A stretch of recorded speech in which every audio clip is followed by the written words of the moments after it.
Buenas noches, buenos días, buenas noches, amigos y amigas. Hoy en su programa Master Plus, dentro de la sección Los cuentos de Polín, servidor, vamos a hablar ahora de un tema que está siendo muy de moda, bueno, más de moda del momento en el que estamos viviendo. Aparte, obviamente no vamos a hablar de la cosa, ¿sí? Porque ya la cosa ya nos tiene hasta el gorro, ¿verdad? Creo que todos ustedes también. En efecto, vamos a hablar sobre el ejército en las calles, obviamente en las calles de México, ¿no? Y como si fuera canción de la Sonora Santanera.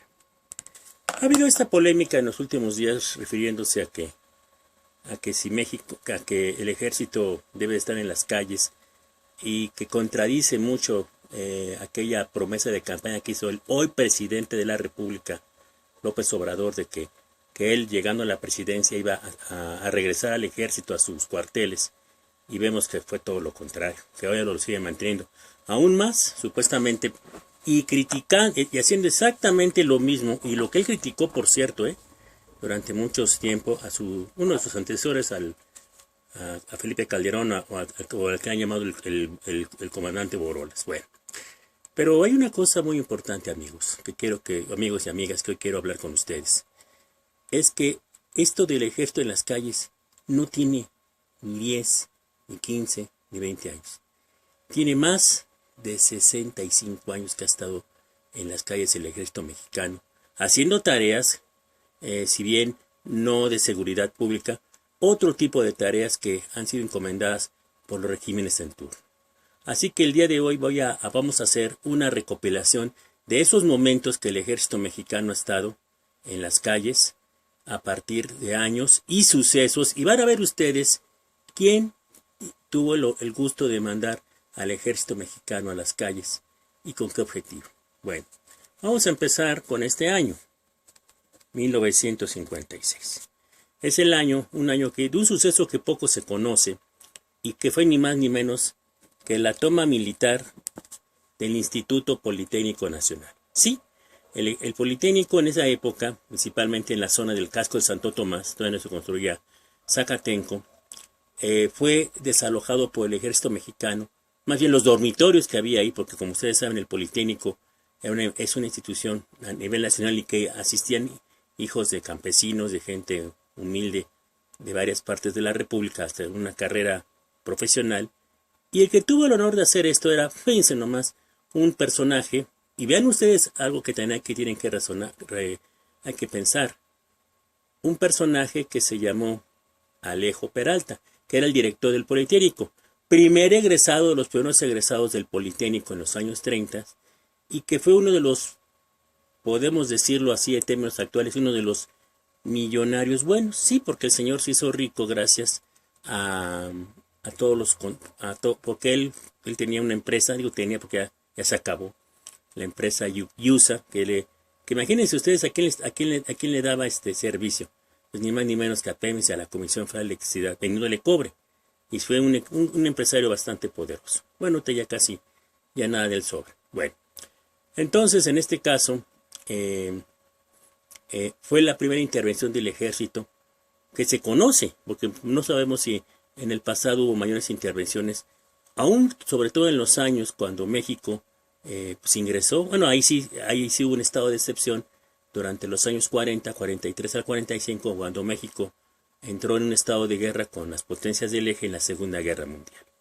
Pero ya en tiempos de paz, y así lo dice la Constitución, en el artículo 129, que contradice a otro, que en tiempos de paz el ejército no puede hacer otras labores que sean estrictamente fuera del ámbito militar. Bueno, vamos ahora al año de 1959. El año donde se produce uno de los primeros movimientos, fíjense qué ironías, amigos y amigas, uno de los primeros movimientos laborales de la historia, que curiosamente se da en la época del llamado Milagro Mexicano. El movimiento ferrocarrilero que estalla en el año 59, el cual es llevado a una huelga de los ferrocarriles que encabezaron dos miembros del Partido Comunista Mexicano, Demetrio Vallejo y Valentín Campo, los cuales obviamente fueron perseguidos y castigados y encarcelados por traición a la patria. Fíjense nomás el delito, ¿eh? Y el ejército mexicano ocupó gloriosamente las instalaciones ferrocarrileras. Y como ustedes saben, en esa época, la CTM, cuando era la verdad la CTM, una confederación muy poderosa de apoyo a los regímenes con ese señor llamado Fidel Velázquez, pues ponía a líderes a su conveniencia. Y por cierto, aquí amigos y amigas, surgió el concepto del charro, sí, porque la persona que pusieron al frente del sindicato ferrocarrilero le decían, bueno, se llamaba Jesús Díaz de León, quizá el nombre no les parezca conocido, pero ¿qué tal el apodo? Le apodaban el charro, ¿sí? Porque este señor iba vestido de charro a las reuniones sindicales y también iba vestido de charro a ver a la momia de Azcapotzalco, que fue Fidel Velázquez. Y por cierto, una vez hicieron una universidad de Alemania, hizo un estudio, una encuesta en México, porque ellos pensaban que el charro era el típico mexicano, ¿no? No, se encontraron con una sorpresa que el 60% de los encuestados aquí en México dijeron que el charro era un líder sindical, pero bueno. Luego nos pasamos, también ahí mismo ocurrió en estos años el movimiento magisterial de los años 59-60, que también tuvo intervención del ejército, y fue uno de los grandes logros en la cual los maestros de aquella época lograron lo que hasta la fecha siguen teniendo, es decir, los 90 días de aguinaldo, ¿sí? Ahora les han quitado los bonos como a los que le ha pasado a los del Estado de México, pero es otra cosa. Nos vamos entonces, seguimos con este tema, al año 1964-65. El conflicto médico. Este conflicto que inició en el último año del gobierno de López Mateos y fue el inicio del gobierno de Gustavo Díaz Ordaz, y para muchos analistas que han hecho estudios, como por ejemplo José Agustín, su libro, un gran libro que se lo recomiendo, que se llama La Tragicomedia Mexicana, da cuenta de que esta sería la forma de gobernar de Díaz Ordaz. Primero finge que trata de negociar con los médicos, porque acuérdense que en aquel movimiento que surge en el hospital 20 de noviembre del ISSSTE, ahí se encuentra en el ISSSTE, pedía la basificación de 2,000 médicos, porque ahorita si estamos viendo a los médicos en este momento luchando contra la cosa esta, en esa época era peor. Imagínense cómo se sometían los médicos residentes, que dormían pocas horas y dormían tanto, se la pasaban casi más en el hospital. Eso ya es normal. Pero cuando llega Díaz Ordaz a la presidencia, aparentemente quiso negociar, pero al final, a mediados del 65, hace que el ejército, vuelvo a repetir, que mandan las tropas del ejército a desalojar a los hospitales donde habían los paros. Y Díaz Ordaz hace la hazaña de cesar a muchos médicos, muchos de ellos, por cierto, jamás regresaron al sector salud, o sea, trabajar ni al Seguro Social, ni al ISSSTE, ni a la entonces Secretaría de Salud y Asistencia. Y en ese tiempo se cuenta que los hospitales, al ser ocupados por el ejército, los servicios de urgencia quedaron a manos de médicos militares. Esto fue, podemos decir, el preámbulo de lo que podía ser el movimiento que tenía, pues lo que se pensaba de Díaz Ordaz. Y nos vamos al año del 65 con la primera guerrilla, es decir, en la primera guerrilla moderna de la historia, que fue en el año de 1965, en este lugar llamado Ciudad Madera, Chihuahua. Es decir, un grupo de estudiantes y maestros normalistas que encabezó el profesor Arturo Gámez García, junto con su hermano Pablo y otros guerrilleros, iniciaron un asalto al cuartel de esa Ciudad Madera, Chihuahua, y fue un acontecimiento que pues tuvo varias aristas. Se dice que eran aproximadamente 20 guerrilleros que querían asaltar un cuartel militar que tenía más de 125 soldados. Hay dos versiones. Hay una que dicen que hubo por ahí un chivatón, un traidor, que dio aviso a los soldados y fueron atacados. Otros aseguran que al iniciar el ataque, Gámez y sus compañeros, el maquinista, porque está en una estación ferroviaria ahí en Ciudad Madera, el maquinista de la locomotora, sin percatarse, prendió la luz de su faro de su locomotora e iluminó a los atacantes.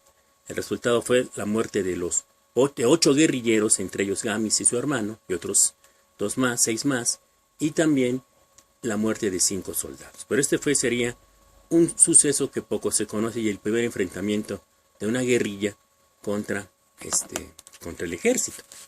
Nos vamos a los años de 1966 y 67, con la toma de la Universidad Michoacana y la Universidad de Sonora. Es decir, ambas universidades, porque como habíamos comentado en programas anteriores, la Universidad Michoacana ya empezaba la agitación política en las universidades mexicanas, o sea, obviamente, pues lo del marxismo, todas esas cosas que empezaban a verse en las universidades mexicanas. Sin embargo, el conflicto en la Universidad Michoacana fue por el alza del pasaje que ocurrió en Morelia, y la Universidad de Sonora fue por un conflicto de su ley orgánica.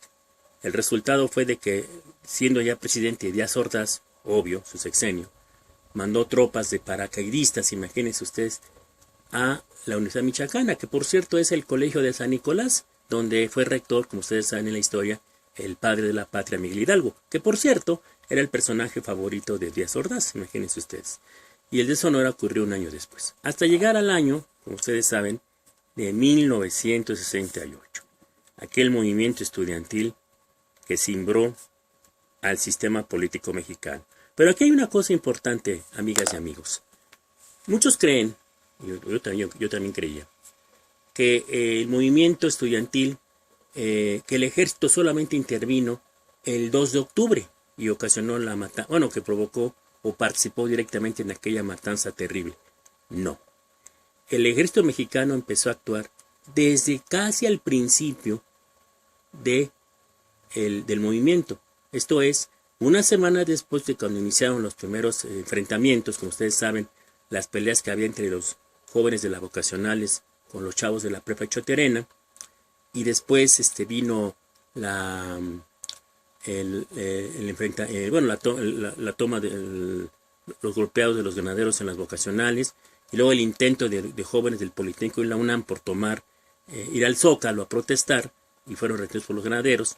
Unas semanas después, en el centro, las preparatorias del centro, que eran la 1 y 3 en el San Ildefonso y la prepa 2, fueron tomadas por los jóvenes, por los estudiantes, y en la prepa 3, que era el colegio de San Ildefonso, no pudieron los granaderos parar a los jóvenes, y llegó el ejército y con un bazucazo, destruyeron la puerta del colegio de San Ildefonso, que es una obra maestra del arte barroco, aunque decía por ahí el secretario de Gobernación de ese tiempo, Móndrico, el que todavía vive, por cierto, Luis Echeverría, dijo que había sido por los jóvenes. Imagínense con bombas molotov quemar eso. Bueno, pero sí fue cierto que el ejército desde principios de agosto y del movimiento hasta octubre estuvo activo.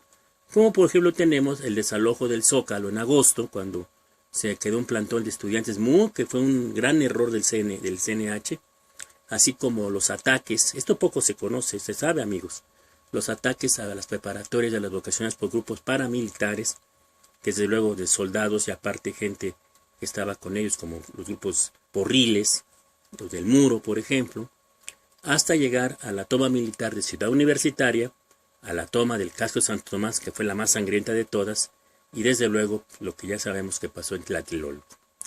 En los años 70 nos vamos a la Guerra Sucia. Como una de las aristas del movimiento del 68 fue precisamente que muchos jóvenes creyeron que la única forma de enfrentar al gobierno era a través de las armas, un camino muy errado, por cierto, pues deciden lanzarse a las guerrillas, que desde luego ya estaban en las guerrillas urbanas, con la existencia de varios grupos guerrilleros urbanos, formados por estudiantes y obreros, y desde luego las guerrillas rurales que había en el estado de Guerrero, principalmente las de Lucio Cabañas y las de Genaro Vázquez, que si bien fueron guerrillas, no pasaron de ser locales, es decir, solamente del estado de Guerrero. Esto desde luego, claro, esto hizo que estos grupos, utilizando las tácticas, por ejemplo el caso de las guerrillas urbanas, las tácticas que hacían los grupos guerrilleros conocidos como los Tupamaros del Uruguay, donde por cierto ahí estuvo el presidente, ese gran presidente de Uruguay, José Mujica, fue Tupamaro, o los Montoneros en Argentina y otros grupos parecidos en Brasil y en Paraguay. Aquí en México se trató de imitar a aquellos grupos guerrilleros utilizando esas estrategias de secuestros a empresarios, de las expropiaciones, que eran robos era asaltar los bancos para toda esta situación. Desde luego que el gobierno se iba a quedar con los brazos cruzados, y la gran paradoja del gobierno, sobre todo de Luis Echeverría, el cual que por una parte con una mano le daba la mano, paga la redundancia, a los chilenos exiliados por el golpe de Estado de Pinochet, y por la otra empezó a atacar a los guerrilleros. Esto por la gran presión que sufrió por parte de las iniciativas privadas, como aquel encuentro que habíamos comentado en el otro programa del asesinato de Garza Sada. Y el resultado fue la desaparición de muertos, heridos y desaparecidos. Hay quienes aseguran que el número de desaparecidos en esta guerra sucia en los años 70 es casi parecido o igual a la misma de desaparecidos que hoy hemos tenido en esta guerra contra el narco, que ahorita voy a comentar un poco más adelante. Y bien, nos vamos a los años 80, donde hubo una cierta relajación, no hubo una intervención directa del ejército, o lo que llaman ellos la guerra de baja intensidad, algunos grupos así. Pero aquí hay algo muy importante que sí hay que destacar. También se empieza a hablar mucho de la guerra contra el narco, ya que por presiones del gobierno de Estados Unidos, ya que en esa época, en el año 85, fue asesinado un agente de la DEA, Kiki Camarena, y el gobierno de aquel presidente que fue un cowboy distraído, un cowboy de esos de cine, de pacotilla, estoy hablando de Ronald Reagan, que presionó al gobierno de Miguel de la Madrid para que iniciara una lucha contra el narco. Y algo que sí hay que destacar, amigos y amigas. Miguel de la Madrid, que todos estos son del PRI, desde luego, pero Miguel de la Madrid no utilizó, al menos no utilizó al ejército, al grueso del ejército, como un ataque frontal contra los narcos, no, sino que se utilizó al ejército solo para operaciones de logística, de inteligencia, y quien se encargó de agarrar a esos narcos, como uno que fue muy famoso, amigos, que fue Rafael Caro Quintero, que hace poco ya se les peló hace rato. Y hay una leyenda urbana que decía que este cuate decía que si le dejaban libre, él iba a pagar la deuda externa de México, que en ese tiempo estaba como en unos 90,000 millones de dólares. Bueno, una leyenda urbana de esas que surge. De no ser que hasta los años 90, estoy hablando ya en el sexenio de Carlos Salinas de Gortari, pues sí, hubo poca actividad, pero nos vamos al año 94 y la aparición del EZLN, el Ejército Zapatista de Liberación Nacional, el cual pues se levantó en armas y ojo, atención con esto. Ese ejército le declaró la guerra al gobierno, que todavía sigue en pie, pidió la renuncia del presidente Salinas, que ya prácticamente era su último año, y Salinas fue un poco astuto porque fácilmente lo hubiera aplastado a este grupo, como lo hicieron sus antecesores, Echeverría y López Portillo con las guerrillas en los 70, fácil lo hubiera hecho. ¿Pero por qué no lo hizo? Porque estaba en juego su prestigio internacional, porque justo el día que los zapatistas se levantaron en armas, se aprobó el Tratado de Libre Comercio, el TECLAN, que ahora va a ser el TEMEC, que por cierto, vean ustedes quién elogia a quién, ¿verdad? Bueno, y ya de ahí, bueno, pues hay una cosa muy importante. Al momento que Salinas de Gortari decreta el alto al fuego, contra los zapatistas, el ejército mexicano hasta la fecha mantiene las mismas posiciones que tiene al momento que hubo el cese al fuego.